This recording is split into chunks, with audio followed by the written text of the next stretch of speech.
தாவீது சொல்லுகிறார், நான் உம்மை நோக்கி கூப்பிட்டு நாளில் என் சத்துருக்கள் பின்னிட்டு என்ன செய்வார்கள்?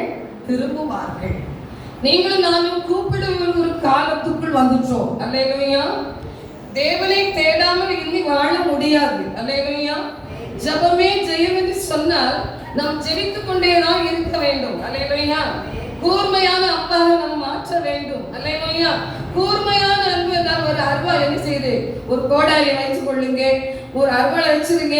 அது கூர்மை இல்லாவிட்டால் நம்ம என்ன செய்வோம்? போய் கொல்லப்பட்டு கொண்டு போய் என்ன செய்வோம்? அதை தீட்டி கொடுங்க என்று சொல்லி வாங்கி மீண்டும் அதை பயன்படுத்துவோம். அல்லேலூயா. இந்த நாட்களில் நாமும் கூட அந்த கோடாரியை போல ஒரு அருவாளை போல காணப்படுகிறனா மழுங்கி போய் காணப்படுகிற சூழ்நிலை இன்னும் அதிகமாய் தீட்ட வேண்டும் என்று சொல்ற வார்த்தை என்றால் ஜெபிக்க வேண்டும். அல்லேலூயா. அந்த ஜெபத்தை ஏறெடுக்கும் போதுதான் அந்த ஜெயத்தை பெற்றுக்கொள்ள முடியும். அல்லேலூயா. தேவனுடைய வார்த்தை இன்றைக்கு சொல்றதை பார்க்கும் போதே கூப்பிட்ட நாளிலே சத்துருக்கள் பின்னிட்டு திரும்புவார்கள். அல்லேலூயா. சத்துருக்கள் வருவான், பின்னிட்டு திரும்ப வேண்டுமானால் கூப்பிட வேண்டும். அது அதிகாலையில இருக்கலாம், அது காலையில இருக்கலாம், மத்தியானமா இருக்கலாம், அந்தி சந்தியா இருக்கலாம். அல்லேலூயா. எந்த சமயம் ஆனாலும் கூப்பிட வேண்டியது உங்களுடைய என்னுடைய கடமை இருக்கிறது. அவர் சத்துருக்களை என்ன செய்வாரா? பின்னிட்டு திரும்ப போவார்கள். அல்லேலூயா. சத்ரு என்ன? உன் வீட்டாரே உனக்கு சத்துரு. அல்லேலூயா. சத்ரு அதல்லவா சொல்ற வார்த்தை தான், உன் வீட்டாரே உனக்கு சத்துரு என்று சொல்லப்பட்டிருக்கிறது. இப்படிப்பட்ட உலகத்தில் வாழ்ந்து கொண்டு இருக்கிறோம். ஆனாலும் கூட இந்த சத்துருவை ஜெயிக்க வேண்டுமானால் என்ன செய்ய வேண்டும்? ஜெபிக்க வேண்டும். கூர்மையாக ஜெபிக்க வேண்டும். அல்லேலூயா. அல்லேலூயா. கரங்களை கொண்டு வருவதற்கு எல்லாரும் சொல்லுங்க அல்லேலூயா. அதை கூப்பிட வேண்டும், அதிகாலையில் தேட வேண்டும். அதுதான் அவருடைய வார்த்தை சொல்லப்படுது. அவருடைய அன்பின் கரம் உங்களையும் என்னை பார்த்து கொண்டே இருக்கிறது. இந்நாட்களை பார்க்கும் போதே அந்த சத்துருக்கள் திரும்புவார்கள் என்று சொன்னார். எவ்வளவு பெரிய காரியத்தை செய்தார் பாருங்க. ஒரு ஜெபத்திற்கு அவ்வளவு காரியங்கள் செய்வார். ஆனால் இன்னும் நம்ம எப்படி ஜெபிக்கணும் என்பதை இன்னும் கற்றுக்கொள்ள வேண்டும். எத்தனையோ ஜெபங்களை செய்து எத்தனையோ காரியங்களை பெற்றிருக்கிறனா இன்னைக்கு இருக்கிற இன்னும் இருக்கிற போராட்டத்தின் சூழ்நிலையை ஜெயம் எடுக்க வேண்டுமானால் ஜெபிக்க வேண்டும். அல்லேலூயா. ஜெபிக்க வேண்டும். அல்லேலூயா. கூர்மையாக்க வேண்டும். அல்லேலூயா. ஒரு விளக்கை குறித்து சற்று நேரத்துக்கு முன் சொன்னேன். அல்லேலூயா. ஒரு விளக்கு இருக்கிறது, அதை பொழுது ஒரு நேரம் என்ன செய்யறத மிக சுத்தப்படுத்தி கழுவி அதை சிம்பிளையெல்லாம் கழுவி திரி போட்டு எண்ணெய் இருக்கா எல்லாம் பார்த்து 5 மணிக்கெல்லாம் ரெடி பண்ணி 6 மணி பொழுது ஒரு நேரத்துக்குள்ள என்ன செய்யணும்? வீட்டுல விளக்கு வைக்கணும். நான் சிறு வயதுல நான் செய்திருக்கிறேன். அல்லேலூயா. அப்ப வருஷத்தை நினைச்சு பார்த்துருங்க. அல்லேலூயா. 50 வருஷத்துக்கு முன்ன. அல்லேலூயா. அப்ப பாருங்க, இதே போல நீங்களும் செய்தவர்கள் இருப்பீங்க. அல்லேலூயா.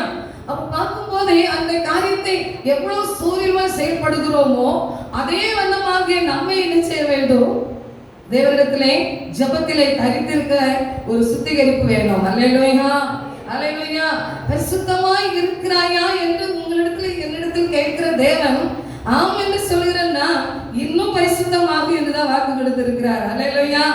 நான் பரிசுத்தமா இருக்கிறேன், நான் நல்ல ஆவி பெற்றிருக்கிறேன், ரட்சிப்பு பெற்றிருக்கிறேன், எல்லாம் தன்மை எனக்கு இருக்கிறது என்று சொல்கிறேன். ஆண்டவர் என்ன சொல்கிறார்? இன்னும் பரிசுத்தமாக, இன்னும் பரிசுத்தமாக என்றுதான் வாக்கு கொடுக்கிறார். அதைத்தான் நீங்கள் நானும் கடைபிடிக்க வேண்டும். அப்போ கூப்பிடுகிற யாவருக்கும் சமீபமாய் இருந்து அவர் விடுதலை செய்கிற தேவன் நம் நடுவில் இருக்கிறார். அல்லேலூயா. அல்லேலூயா. நிச்சயமாக வாக்கு கொடுக்கிறதை வாக்கு நிறைவேற்றி தருவார். ஒருபோதும் அவர் கைவிடவே மாட்டார். எந்த விதத்தில் சொல்ல காரியங்கள் போனாலும், ஒரு சூழ்நிலையில் காரியங்கள் கடந்து வந்தாலும் அவர் எதை உங்களுக்கு எனக்கு சொல்லி இருக்கிறாரோ அவர் நிச்சயமாக செய்து நிறைவேற்றுவார். அல்லேலூயா. கடந்த நாட்களில் தலைப்பு அதுதான் சொல்லப்பட்டது. என்ன சொல்லுது? அவர் சொன்னபடி உயிர் தெழுந்தார். அவர் இங்க இல்லை, அவர் சொன்னபடி என்ன செய்தார்? உயிர் தெழுந்தார். அவர் சொன்னதை செய்தார். அல்லேலூயா. இன்னைக்கு நீங்களும் நானும் சொன்னதை செய்கிறோமா? நம்ம என்ன சொல்றோம்? என்னிடத்துல எவ்வளவு குறை இருக்கின்ற அறிக்கையிடறதுக்கே நமக்கு மனம் இல்லை. நாம் இன்னும் அறிக்கையிட்டு ஜெபிக்க வேண்டும். நம்மை நாமே இன்னும் பரிசுத்தமாக்கிக் கொள்ள வேண்டும். அப்பொழுதே கர்த்தர் உங்களுடைய என்னுடைய கூப்பிடுதலுக்கு அந்த சத்துருக்களை என்ன செய்வாரா? பின்னிட்டு திரும்புவார்கள். அந்த தேவன் உங்கள் என் பட்சத்தில் என்ன இருப்பதை அறிவேன். அல்லேலூயா. ஹalleluya. அவருடைய பக்தர் பாடி இருக்கிற ஒரு பாடலை கூட ஒரு கவியை பாடி நாம் தேவனை மகிமைப்படுத்துவோம். ஹalleluya ஹalleluya. நெறிக்கப்பட்டோம் மன்னித்திட்டாவை கர்த்தர் நம் நம்மை காத்திடானே. அவர் நல்லவர், அவர் வல்லவர், அவர் கிருபை என்றும் உள்ளதே. அவர் நல்லவர், அவர் வல்லவர், அவர் கிருபை என்றும் உள்ளதே. தேவன் கிருபை என்றும் உள்ளதே. அவர் கிருபை என்றும் உள்ளதே. அவரை போற்றி துதித்து பாடி அல்லேலூயா என்றார் பரிபூர். அவரை போற்றி துதித்து பாடி அல்லேலூயா என்றார் பரிபூர். அல்லேலூயா அல்லேலூயா. யோசுவா 22ஆம் அதிகாரம் 31ஆம் வசனத்திலே பின்பாகத்திலே வாசிப்போம். கர்த்தர் நம்முடைய நடுவில் இருக்கிறார் என்பதை இன்று அறிந்திருக்கிறோம். இப்பொழுது இஸ்ரவேல் புத்திரரை கர்த்தரின் கைக்கு தப்புவித்தீர்கள் என்று என்றார். அல்லேலூயா. தப்புவித்தீர்கள் என்று சொல்ல வார்த்தை. அப்ப பாருங்க, இந்த நாட்களே அவருடைய வசனமானது எப்படி சொல்றது? கர்த்தருடைய வார்த்தை இங்கே சொல்லும் போது தேவன் என் பட்சத்தில் இருக்கிறார் என்பதை அறிவேன். அதே இடத்துல பார்க்கும்போது கர்த்தர் நம்முடைய நடுவே இருக்கிறார் என்பதை இன்றே அறிந்து இருக்கிறோம். ஹalleluya. ஒவ்வொருவருக்கும் தெரியும். எனக்கு தெரியாது என்று யாரும் சொல்ல முடியாது. நான் இயேசுவை பற்றி காணவே இல்லை, இயேசுவை பற்றி நான் கேட்கவே இல்லை, இது எங்கே நான் பார்த்தேன்னு இனி யாரும் சொல்ல முடியாது. அல்லேலூயா. கர்த்தர் அப்படிப்பட்ட காரியங்களை உங்களுக்கு எனக்கு கொடுத்து உங்களை இனி பரிசுத்தமாக்கி இங்கே கூட்டி வைத்திருக்கிறார். அல்லேலூயா அல்லேலூயா. அப்ப பாருங்க, அவருடைய வார்த்தை சொல்லும் போது இன்று நான் அறிந்திருக்கிறேன் என்று சொல்ல வார்த்தையை நினைத்து பார்க்க வேண்டும். அப்போ இந்த ஆட்களை பார்க்கும்போது யோசுவாவோடு கர்த்தருடைய வார்த்தை சொல்லப்படுகிற வார்த்தை பார்க்கும்போது யோசுவா 23ஆம் அதிகாரத்திலே கூட அந்த 3ஆம் வசனத்தை வாசிப்போம். உங்கள் தேவனாகிய கர்த்தர் உங்களுக்கு முன்பாக இந்த சகல ஜனங்களுக்கு செய்த யாவையும் நீங்கள் கண்டீர்கள். உங்கள் தேவனாகிய கர்த்தர் தாமே உங்களுக்காக யுத்தம் பண்ணுவார். அல்லேலூயா. உங்களுக்காக எனக்காக யுத்தம் பண்ணுகிற கர்த்தர் நம் நடுவில் இருக்கிறார். அல்லேலூயா அல்லேலூயா. யுத்தங்கள் பலவிதத்தில் உண்டு. இந்த யுத்தங்கள் செய்திதான் நிறைய கேட்டுக்கிட்டு இருக்கிறோம், நிறைய போன் மூலமா சொல்லிட்டு இருக்கிறாங்க. அப்ப பார்க்கும்போது அவருடைய வசனம் சொல்லப்படுறது, கர்த்தராகிய தேவன் தாமே உங்கள் தேவனாகிய கர்த்தர் தாமே உங்களுக்காக யுத்தம் பண்ணினார் என்று சொல்லப்பட்டிருக்கிறது. நம்ம அறிந்திருக்கிற நாம் பண்ணினார் என்று சொல்ல வார்த்தையை எப்படி யோசித்து பார்க்க வேண்டும். இதுல பார்க்கும்போது அவருடைய வசனமா சொல்றது பாருங்க, அவருடைய வசனம் சொல்றது பாருங்க. இன்னொரு வார்த்தை 6ஆம் வசனத்தை கூட வாசிப்போம். 23:6. ஆகையால் மோசேயின் நியாயப்பிரமாண புஸ்தகத்தில் எழுதியிருக்கிறதை விட்டு வலதுபுறமாகிலோ இடதுபுறமாகிலோ விலகி போகாமல் அதையெல்லாம் கைக்கொள்ளவும் செய்யவும் நிரணம் பண்ணிக்கொள்ளுங்கள். அல்லேலூயா. நீங்களும் நானும் நிரணம் பண்ணிக்கொள்ள வேண்டும். அப்பொழுது பார்க்கும்போது வலதுபுறமோ இடதுபுறமோ சாயாதபடி நாம் கடந்து போக வேண்டியது அவசியமா இருக்கிறது. அல்லேலூயா அல்லேலூயா. வலதுபுறம் இடதுபுறம் என்று சொல்லும்போது கர்த்தருடைய வார்த்தை அதுதான் சொல்லப்பட்டிருக்கிறது. யோனாவை குறித்து சொன்ன வார்த்தை அதுதான். அவன் என்ன செய்தான்? மேறி போனான் என்று வாசிக்கிறோம். ஆனால் அந்த யுத்தத்தை அவன் செய்யும் போது அதில் அவனை தப்பிவித்து அவனை கனப்படுத்தி கொண்டு வந்து மீண்டும் முடிவு செய்ய வைத்தார். அல்லேலூயா. யோனா அப்படித்தான் கடந்து போனதை பார்த்தோம். இன்னைக்கு போன தரிசித்து போர் சொன்னது என்ன காரியத்தெல்லாம் செய்தான். அவன் படுத்து உறங்கினது எல்லாவற்றையும் நம்ம படித்து இருக்கிறோம். அரியன் என்று சொல்லவில்லை, ஆனால் அப்படிப்பட்ட காரியங்கள இருந்த அந்த மனிதனை எப்படி கண்ணோக்கி பார்த்து அவன் நடுவில் இருந்து அவனை எப்படி அவனை நிலைநாட்டினார் யோசித்து பார்க்க வேண்டும். இதே சமூகத்தில் நீங்கள் நான் படுகிற பாடுகள் அநேகம்தான். கஷ்டங்கள் அதிகம்தான், நிந்தனைகள் அதிகம்தான், பல விதத்தில் நம்மை பேசுகிற வார்த்தை அதிகம்தான். ஆனால் அதன் மத்தியிலே அவர் உங்களோடு என்னோடு நடுவில் இருக்கிறதை அறிந்து கொள்ள வேண்டும். அல்லேலூயா, அல்லேலூயா. அந்த யோனாவை தூக்கி எடுத்து கர்த்தர் என்ன செய்தார்? மீண்டும் ஊழியத்தை செய்ய வைத்தார். அந்த தேவன் தான் நம் நடுவில் இருக்கிறார். அல்லேலூயா, அல்லேலூயா. அப்ப வார்த்தை பார்க்கும்போது இந்த காரியத்திலே நாம் ஒவ்வொரு காரியங்களை பார்க்கும்போது பாருங்க, அதுல வந்தது புறமா இடது புறமா சாயக்கூடாது. அதான் சொல்ற, உங்களை நோக்கி ஓடு. கிறிஸ்துவுக்குள் பிரியமானவர்களே, இன்னைக்கு பல காரியத்தில் பல வார்த்தைகள் மனிதரால் சொல்ல போடும். ஆனால் உங்களுக்குள் எனக்கு கொடுக்கப்பட்ட சத்திய வார்த்தையை பிடித்துக் கொள்ள வேண்டும். அல்லேலூயா. அந்த வார்த்தை உங்களை வாழ வைக்கும், என்னை வாழ வைக்கும். அல்லேலூயா. அந்த வார்த்தை ஒருபோதும் பொய் சொல்லாது. தேவன் அதை சொன்னார். யோபு சொன்ன வார்த்தை தான், என் மீட்பர் உயிரோடு இருக்கிறார், அந்நிய கண்கள் அல்ல, என் கண்கள் அதை காணும். எப்படி சொன்னார்? அவன் பட்ட அவஸ்தைகள் பாடுகள் அனைத்தும், ஆனால் அவன் சொன்னா பாருங்க, என் மீட்பர் உயிரோடு இருக்கிறார், அந்நிய கண்களால என் கண்கள் அதை காணும். இதைத்தான் உங்களுக்கு எனக்கு வாக்கு கொடுக்கிறார். நாமும் அப்படிதான் சொல்ல வேண்டும். என் மீட்பர் உயிரோடு இருக்கிறார், நான் உயிரோடு இருக்கிறேன், அந்நிய கண்களால என் கண்கள் அதை காணும் என்று சொல்லி நான் வலதுபுறம் இடதுபுறம் சாயாதபடி லெக்க நோக்கி ஓட வேண்டும். அல்லேலூயா, அல்லேலூயா. அவர் ஓட வேண்டும். அந்த வார்த்தை தான் சொல்லப்பட்டிருக்குது. நிதானம் பண்ணி கொள்ளுங்கள் என்று சொல்லப்பட்ட அந்த வார்த்தை பார்க்கும்போது அதுல இன்னும் நீங்க வார்த்தைகளை வாசிக்கும் போது அவருடைய வார்த்தை சொல்றது பாருங்க, இந்நாள் மட்டும் 8ஆம் வசனம் சொல்லுது, இந்நாள் மட்டும் நீங்க செய்தது போல உங்கள் தேவனாகிய கர்த்தரை பணிந்து கொண்டு இருங்கள். அல்லேலூயா. இந்நாள் வரை நம்ம எப்படி பணிந்து கொண்டு இருக்கிறோம், எத்தனை காரியத்தில் கடந்து வந்து இருக்கிறோம், அதை எப்படி நாம் சரிப்படுத்துகிறோம் என்பதை இன்றே உணர்ந்து கொள்ள வேண்டும். அவர் உன் அருகே என் அருகே இருக்கிறார். அல்லேலூயா, அல்லேலூயா. ஒரு வசனம் எப்படி சொல்றது? இந்நாள் மட்டும் நீங்கள் செய்தது போல உங்கள் தேவனாகிய கர்த்தரை என்ன செய்யுங்க? பற்றி கொண்டே இருங்கள். அவர் பற்றி கொள்ளுகிற யாவருக்கும் அவர் என்ன செய்கிறார்? சமீபமாய் இருப்பேன் என்று சொல்லுகிறார். அல்லேலூயா. அவரை நேசிக்கிறவர்கள் சுகித்திருப்பார்கள். எப்படி நேசிக்க வேண்டும், எப்படி நம்ம நேசிக்க வேண்டும், அவரிடத்துல எப்படி அன்பு கூற வேண்டும், ஜெபத்தில் அவரிடத்துல அன்பு கூறலாம். அல்லேலூயா. அவர் பேசுகிற தேவன் தானே, அவர் பேசுகிற தேவன் தானே. கிறிஸ்துவுக்குள் பிரியமானவர்களே, அவர் பேசாமல் இருக்கிறாரா?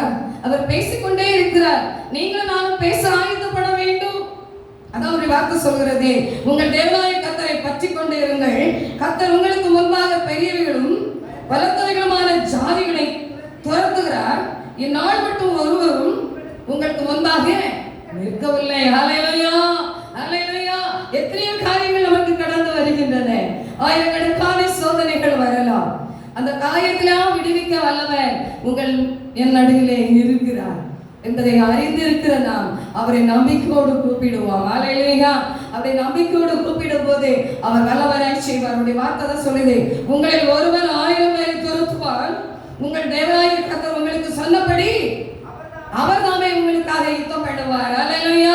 அவர் சொன்னபடி செய்கிறவர். அல்லேலூயா. நாம் இன்றைக்கு சொல்லுகிறது செய்கிறோமா? எத்தனையோ காரியங்களை மறந்து விடுகிறோம். எத்தனையோ காரியத்தை என்ன செய்கிறோம்? மன்னித்து விடுகிறோம்.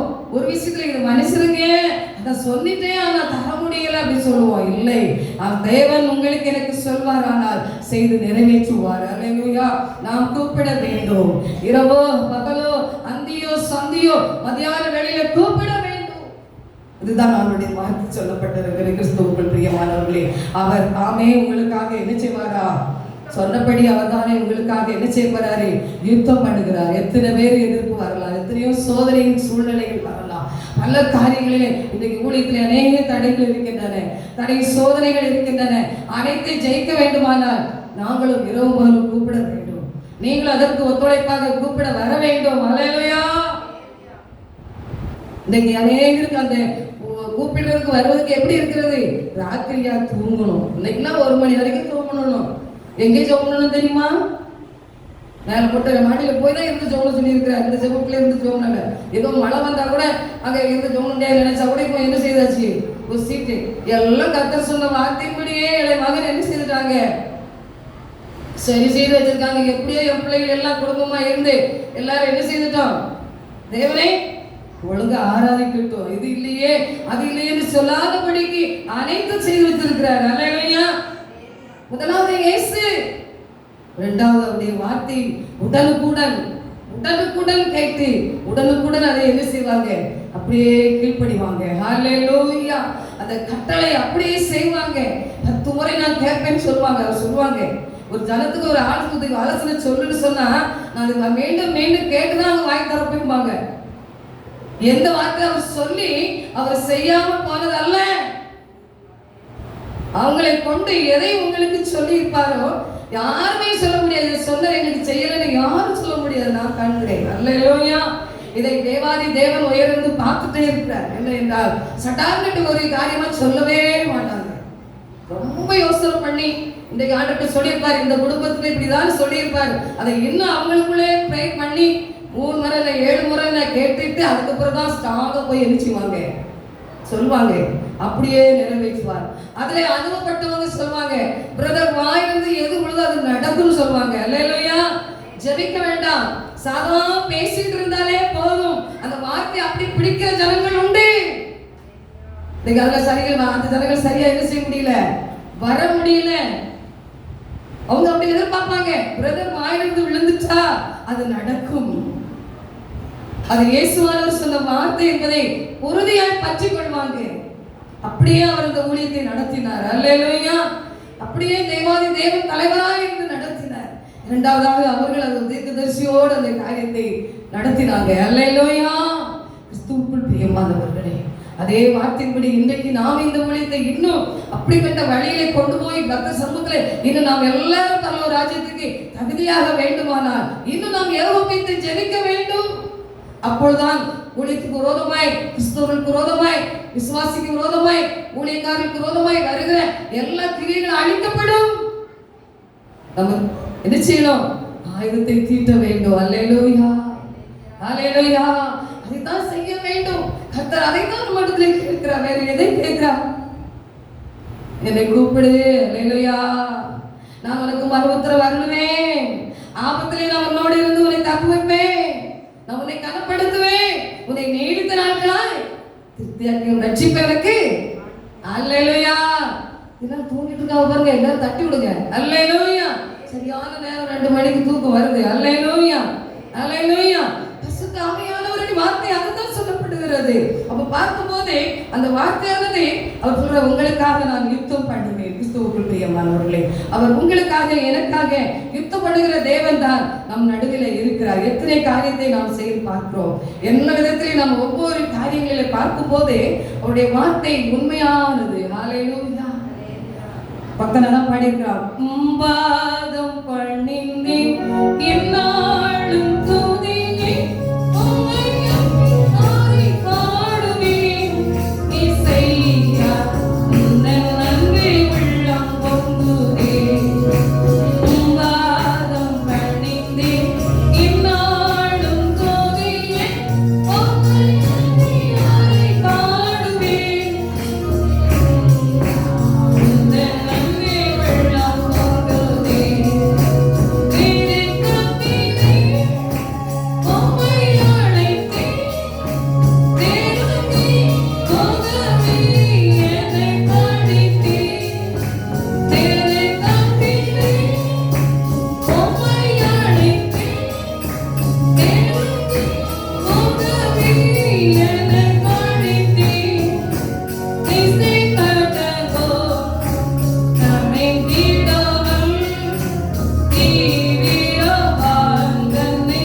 பாருங்க, 10ஆம் வசனத்தை வாசிப்போம்.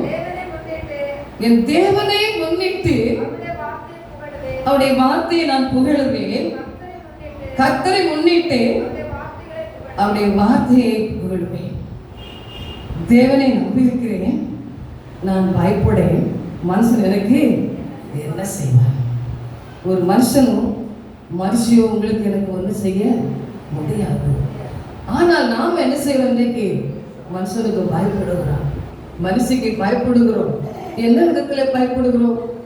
சில பணம் வாங்கியிருப்போம், இவங்க பணம் கொடுக்கணுமே, பணம் வரும், உடனே சிந்தனை அதுதான் வரும். அல்லையா, கடன் பட்டால் நெஞ்சம் கலங்கினா இலங்கை வேந்தன்னு சொல்லுவாங்க. அல்லையா, வேகவசனம் சொல்லிட்டு கடன் வாங்கினவன் கடன் கொடுத்தவனுக்கு அடிமையா. அல்லையா, அப்படிப்பட்ட ஒரு பண சிக்கல்ல இருக்கும்போது நீங்களும் நான் பயப்பட வேண்டியது வரத்தான் செய்கிறது.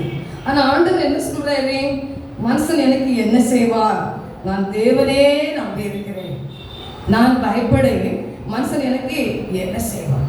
அதே நேரத்தில் பார்க்கும் போதே, அவருடைய வார்த்தையை பார்க்கும் போதே, ஒவ்வொரு காரியங்களை பார்க்கும் போதே, அந்த ஒவ்வொரு 8ஆம் வசனம் சொல்லி பாருங்க, என் அலட்சல்களை தேவரீர் எண்ணி இருக்கிறீர், என் கண்ணீரை உம்முடைய துருத்திலே வையும், அவைகள் உம்முடைய கணக்கில் அல்லவோ இருக்கிறது.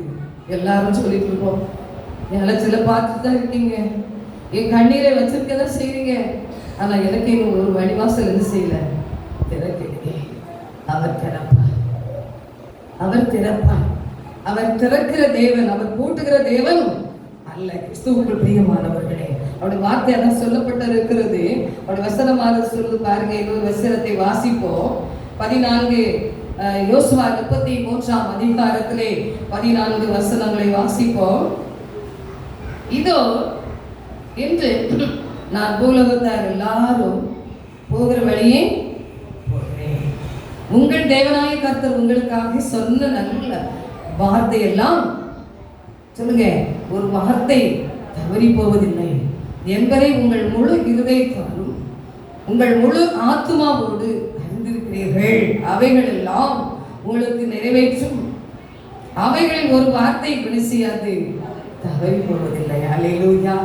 இதுலயும் அப்படிதான் சொல்லப்பட்டிருக்கிறது. அறிந்து இருக்கிறீர்கள். கிறிஸ்துவுக்குள் நம்ம அறிந்து இருக்கிறோம். இன்றைக்கு அறிந்து நம்ம எப்படி தேவனை தேடுகிறோம், எப்படி தேவனுக்கு விரோதமாய் பேசுகிறோம், எப்படி தேவனுக்கு விரோதமாய் முறுமுறுக்கிறோம் என்பதை நினைத்து பார்க்கிறோம். அது அவருடைய வசனம் சொல்லப்படுகிறது. கர்த்தர் சொல்ற வார்த்தை அதை உங்களுக்கு நிறைவேற்றி அவைகளில் ஒரு வார்த்தையை தவறி போவது இல்லை. அல்லேலூயா. செய்வாரா செய்ய மாட்டாரா? இல்லை, கர்த்தர் சத்தமே இல்லை, கையை தூக்கல, செய்வார். அல்லேலூயா. செய்யலன்னு சொல்றீங்களா? இன்னைக்கு நீங்களும் நானும் உயிரோடு ஓடுறதும் முதல்ல நினைக்கணும். அல்லேலூயா. அப்படித்தானே, உயிரோடு ஓடுறதும் பார்க்கணும். அப்படி பார்க்கும்போது அவருடைய வார்த்தை அது சொல்லப்பட்டு இருக்கிறது. அப்போ ஒரு வார்த்தை என்ன செய்யாதான் தவறி போவதில்லை. அவருடைய வார்த்தை தான் சொல்லுகிறது. பார்க்க அதுல பார்க்கும்போதே அந்நிய தெய்வங்களெல்லாம் நாடி போகும்போது என்ன பாடுகள் வருது, என்ன பிரச்சனை வருது என்பது அதற்கு 2 வசனத்துல கொடுக்கப்பட்டிருக்கிறது. நாம் தேவனை அறிந்திருக்கிற நாம் அப்படிப்பட்ட முறுமுறுப்புக்கும் அந்நிய தேவன சூழ்நிலை காரியங்களுக்கும் போகப்படாதபடி விலக்கி காக்கப்பட வேண்டும். அல்லேலூயா. அப்படி விலக்கி காக்கப்பட வேண்டும். அப்படி மீறி நாம் போனா அந்நிய தேவனை சேவித்து அவைகளை படைந்து கொள்ளும் காலத்துல என்னெல்லாம் வரப்போகுது என்பதையும் அது சொல்லப்பட்டிருக்கிறது. அல்லேலூயா. அதுல 16 வசனம் 15 வசனத்தெல்லாம் படிச்சு பாருங்க, அப்படியே சொல்லப்பட்டு இருக்கிற. அப்ப நம்ம எந்த தேவனை நோக்கி பார்க்கிறோம்? வலது புறமோ இடது புறமோ சாயாத லெக்கை நோக்கி ஓட வேண்டியது தேவனை நோக்கி. அல்லேலூயா. அல்லேலூயா. அவருடைய வார்த்தை அதுதான் சொல்லப்பட்டு இருக்கிறது. அவருடைய வார்த்தை ஒருபோதும் என்ன செய்யாதான் தவறி போவதில்லை. அந்த வார்த்தை அதான் சொல்லி இருக்கிறது. அப்ப நம்ம எச்சரிக்கையோடு தேவனை நோக்கி பார்க்க வேண்டும். அந்த எச்சரிப்புக்கு ஒரு வசனம் சொல்லப்பட்டிருக்கு பாருங்க. அதை யோசுவா 23ஆம் அதிகாரத்திலே 11ஆம் வசனத்தை வாசிப்போம். ஆகையால் உங்கள் தேவனாய கர்த்தரில் அன்பு கூறும்படி உங்கள் ஆத்துமாக்களை குறித்து மிகவும் எச்சரிக்கையாயிருங்கள். அல்லேலூயா. உங்களுக்கு எனக்கு நல்ல ஒரு எச்சரிப்பா இருக்க வேண்டிய காலம், எச்சரிப்பா இருக்க வேண்டிய காலம். அந்த காலகட்டங்களை நம்ம வந்து இருக்கிறோம். எவ்வளவு எச்சரிப்பா இருக்க வேண்டுமோ அவ்வளவு எச்சரிப்புக்கு முடிந்த அளவு ஓட வேண்டும். அல்லேலூயா. அக்கம் பக்கம் பார்த்திடாதவர்களை எனக்கு நோக்கி போக வேண்டும். ஆண்டவர் சொல்றாரு, என்னை நோக்கி பாரு, நான் உன்னை பிரகாசிக்க பண்ணுவேன். சொல்லியிருக்கிறாரா இல்லையா? மனப்பாடம் பண்ணி இருக்கிறோம், சொல்லி ஜெபிக்கிறோம். நீ என்னை நோக்கி பாருன்னு சொன்னீரே, நான் பார்க்கிறேன் என்று சொல்லி இருக்கிறோம். கிறிஸ்துவுக்குள் பிரியமானவர்களே, நான் அன்பு கூறும்படி உங்கள் ஆத்துமாவை குறித்து மிகவும் எச்சரிக்கையாய் இருங்கள் என்று சொல்லி கிறிஸ்துவுக்குள் பிரியமானவர்களே, தேவனாய கர்த்தரில் அன்பு கூறும்படியான வார்த்தையை நாம் கொண்டு வருவோம். ஒவ்வொரு நாளும் கடந்து வரும் அவருடைய சமூகத்தை எச்சரிக்கையோடு அவரை தேட வேண்டும், அவருடைய சமூகத்திலே காத்திருக்க வேண்டும். நாம் அறிந்து இருக்கிறோம் அவருடைய வார்த்தை எதாவது சொல்லப்பட்டிருக்கிறது. ஒரு வார்த்தை தவறி போவதில்லை என்று சொல்லப்பட்டிருக்கிறது. அவர் அறிந்திருக்கிற நாம் கர்த்தர் உங்களுடைய என்னுடைய நடுவில் இருக்கிறார். அதைதான் நாம் ஒவ்வொரு நாளும் நினைத்து பார்த்து ஓட வேண்டும். தனிமை வாட்டும் போது நல் துணையா இருப்பவர் யாரு? அவர் தான். அல்லேலூயா, அல்லேலூயா. நானும் கூட அப்படிதான் சரீர சோர்வுலாம் வரும், பலவீனம் வரும். கடந்த நாட்களையும் ஒரு காரியத்தை சிந்தனை பண்ணிக்கொண்டே இருக்கும்போது அப்படிதான். அப்போ ஒரு தாயார் சொல்றாங்க, ஏதாவது சொல்லணும்னா உங்களுக்குள்ள இருக்கிற காரியத்தை நீங்க என்ன செய்துருவீங்க? கடவுள்கிட்ட சொல்லி பகிர்ந்து விடுவீங்க. இன்னைக்கு யார்கிட்ட சொல்ல முடியும்? எல்லாமே ஏசப்பட்ட சொல்லிட்டு தான் வந்து சொல்லுவோம். வருவ பக்கம் முதலாவது நமக்கு ஏசப்பா தலைவர், அல்லேலூயா. அப்ப ரெண்டாவது சொல்றது அங்கே. இப்ப யார்கிட்ட என்ன செய்ய முடியல? சொல்ல முடியுமா? சொல்ல முடியுமா? முடியாத காரியம். அவரிடத்திலே சொல்ல வேண்டும். நாட்கள் வழி திறக்க வேண்டுமே. ஆண்டவரே, இந்த கூடாரம் தடையா இருக்கிறதே, அநேக நாட்கள் வேலைக்கு ஆள் போகாதபடி இருக்கிறதே அப்படின்னா ஒரு சிந்தனை வருகிறது. அப்பொழுது ஆண்டவர் சொல்றாரு, இன்னும் ஜெபம் பண்ண வேண்டும், இன்னும் உங்களுடைய முழங்கால் மூட வேண்டும். தடைகள் கலங்கி இருக்கிறது. சரீர சோர்வு கொண்டு வருது, மகனுக்கு கொண்டு வருது, எனக்கு கொண்டு வருது. முதலாவது நாங்கள் 2 பேரையும் அதிகமாக கொண்டு வருது. அப்புறம் அடுத்தபடியே சிறு பிள்ளைகளை பார்க்கலாம். ஒவ்வொரு காரியம் இருக்கிறது, இல்லைன்னு சொல்லல. ஆனா முதலாவது மகனை என்னதான் என்ன செய்யுது? தடை செய்யறது ஜபத்துல. அப்ப அதை இன்னும் அதிகமாக ஜெபிக்க வேண்டுமானால், தேவ சமூகத்தில் அவர் அன்பு கூறும்படியான காரியத்தை நம்மிடத்தில் வர வேண்டுமானால் எச்சரிக்கையோடு ஜெபிக்க வேண்டும். அல்லேலூயா. விழிப்போடு ஜெபிக்க வேண்டும். அந்த விழிப்பு ஜெபம் வேணும். அல்லேலூயா. ஆண்டவர் எப்படி 3 மணிக்கு எழுப்புவார், 4 மணிக்கு எழுப்புவார், இல்லைன்னு சொல்லல. எழுப்பி இருந்து ஜோமனை நான் முட்டு போடாதபடி இருப்பேன். சரீர சோர்வு. ஒரு நாள் கொஞ்ச நேரம் கார்ல இருந்து போயிருக்கு, அலைஞ்சதுக்கு கொஞ்சம் 2-3 கடை கொஞ்சம் நடந்திருக்கு. என் சரீரம் நேற்று ராத்திரி வரும்போது பயங்கர ஒரு ஜுரம் போல, இல்லையா? அப்படி ஒரு ஜுரம் போல இருந்து எவ்வளவு வேதனை, அவ்வளவு வேதனையா இருக்கு, இப்படி இருக்கு அப்படியே சொல்லிட்டே வந்தேன். மகன்கிட்ட கூட சொல்லிட்டு ரொம்ப வேதனையா இருக்கு, தலையை ரொம்ப பாரமா இருக்குது அப்படின்ட்டு. அப்புறம் வந்து ப்ரேயர் பண்ணி பிள்ளைங்க பாட்டு படிச்சுட்டு இருந்தாங்க, இல்லையா? பிள்ளைங்க என்ன செய்தாங்க, கொட்டடிச்சு பாட்டு படிச்சு நிறைவேற்றி வாசத்துக்கு இருக்கும்போது வந்தேன். உடனே நீங்க தான் தோணும்னு சொல்லி நானே அந்த பெஞ்சில் உட்காந்து வழக்கமா சொல்ற ஜபங்களை சொல்லி நிறைவேற்றிட்டு என்ன செய்தோம்? சாப்பிட்டோம். அப்புறம் தான் தேவசமத்திலே போகும். நல்ல ஒரு தொண்டை போச்சு, எல்லாம் சரீர சோர்வு வந்து என்னை பலவீனப்படுத்துச்சு. ஆனா பாருங்க, தேவனுக்கு எதை செய்ய போனாலும் அதற்கு தடைகள் வரும், சோர வர. இது நமக்கு தேவையா? நீ சொல்ல அவன் என்ன செய்யணும்? நீ வீட்டில் தானே இருக்கணும், உனக்கு இது தேவையான்னு எது சொல்லணும்? இன்னொன்னு பேசும், அப்படித்தானே? இல்லையா? ஆனா நாம் தேவனுடைய வார்த்தைக்கு கேட்கணுமே, அந்த எச்சரிப்புக்கு ஓடணுமே. இல்லையா? அப்படியே சோதனை பண்ணிட்டு என்ன செய்தே, ஒரே போச்சல் ஆரம்பிச்சுட்டு, தொண்டையே போய் ஆரம்பிச்சுட்டா அப்படின்னு மிளகு எடுத்துதான் 2 மிளகு நொண்டி போட்டு அப்படியே நாக்கில் போட்டு அப்படியே உறங்கிட்டு காலையில தான் 4 மணிக்கு எழுப்பி தூக்குறேன். இல்லையா? எப்படியும் ஒரு உறக்கத்தை கத்தர் கொடுத்தார். இல்லையா? கிறிஸ்துவுக்குள் பிரியமானவர்களே, நான் என்னுடைய பாடுகளை சொல்லிட்டு நினைக்கிறீங்களா? நீங்க எத்தனை விதத்துல உங்க வீட்டுல இருந்து நீங்க என்ன பாடுகளை படுறீங்களோ எனக்கு தெரியாது. அல்லேலூயா. ஆனால் அதிக மத்தியில நீங்களும் தேவனுடைய சமூகத்துல அன்பு கூர்ந்து அவருடைய சமூகத்துல எச்சரிப்போடு நீங்கள் தேடும் போது அவர் என்ன செய்வாரு? அன்பு கூறுபடி உங்கள் ஆத்துமாக்களை குறித்து மிகவும் எச்சரிக்கையாக இருக்க வேண்டும். அல்லேலூயா, அல்லேலூயா. அவருடைய வசனம் அப்படித்தான் நம்மை சொல்லி இருக்கிறது. நாட்களிலே அவருடைய வசனத்தின்படி இன்னும் நாம் நமக்கு ஞாபகம் செய்வார். உங்களுக்காக எனக்காக அவர் யுத்தம் பண்ணவே சொல்லியிருக்கிறார். 1000 பேர் கடந்து வரலாம், 5000 பேர் கடந்து வரலாம், எத்தனை விதத்துல கடந்து வரலாம். அவர் உங்களுக்காக எனக்கு யுத்தம் பண்ண நல்லவராக இருக்கிற பாருங்கள். பார்க்கும்போது அவருடைய வசனம் சொல்லி இருக்கிறது, சத்துக்களை பின்னிட்டு திரும்புவார்கள். தேவன் என் பட்சத்தில் இருக்கிறார் என்பதை அறிந்திருக்கிறேன். என் தேவன் என்னோடு தான் இருக்கிறார். அறிந்து கொண்டு தேவனை இன்னும் துதிப்போம், ஸ்தோத்தரிப்போம், மகிமைப்படுத்துவோம். கர்த்தர் பெரிய காரியங்களை செய்வாராக. அல்லேலூயா, அல்லேலூயா. ஒவ்வொரு நாட்களும் அவருடைய காரியம் நம்மோடு கூட இருக்கிறதாகவே இருக்கிறது. எதை குறித்து நாம் கலங்க வேண்டிய அவசியமே இல்லை, வரத்தான் செய்யும். ஆனால் கர்த்தருக்குள் அதை பூரணமாய் கொடுத்து ஜெபிப்போமானால் ஜெயத்தை கர்த்தர் நிச்சயமா செய்வார். அல்லேலூயா. உம்மலாகாத காரியம் ஒன்றும் இல்லை, உம்மலாகாத காரியம் ஒன்றும் இல்லை, உம்மலாகாத காரியம் ஒன்றும் இல்லை.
தேவன் என் பட்சத்தில் இருக்கிறார் என்பதை அறிவேன். அல்லேலூயா. நாம் அறிந்திருக்கிற கர்த்தர், நம்பிக்கையோடு ஓடுவோம், விசுவாசத்தோடு ஓடுவோம். கர்த்தர் பெரிய காரியங்களை நமக்காக அவசியம் நிறைவேற்றுவார். தேவனுக்கு மகிமை உண்டாவதாக. அல்லேலூயா, அல்லேலூயா. தொடர்ந்து ஊழியர்களுக்காக ஜெபித்துக் கொள்ளுங்கள். நாங்கள் உங்களுக்காக ஜெபிப்போம். இயேசுவே மகிமைப்படுவார்.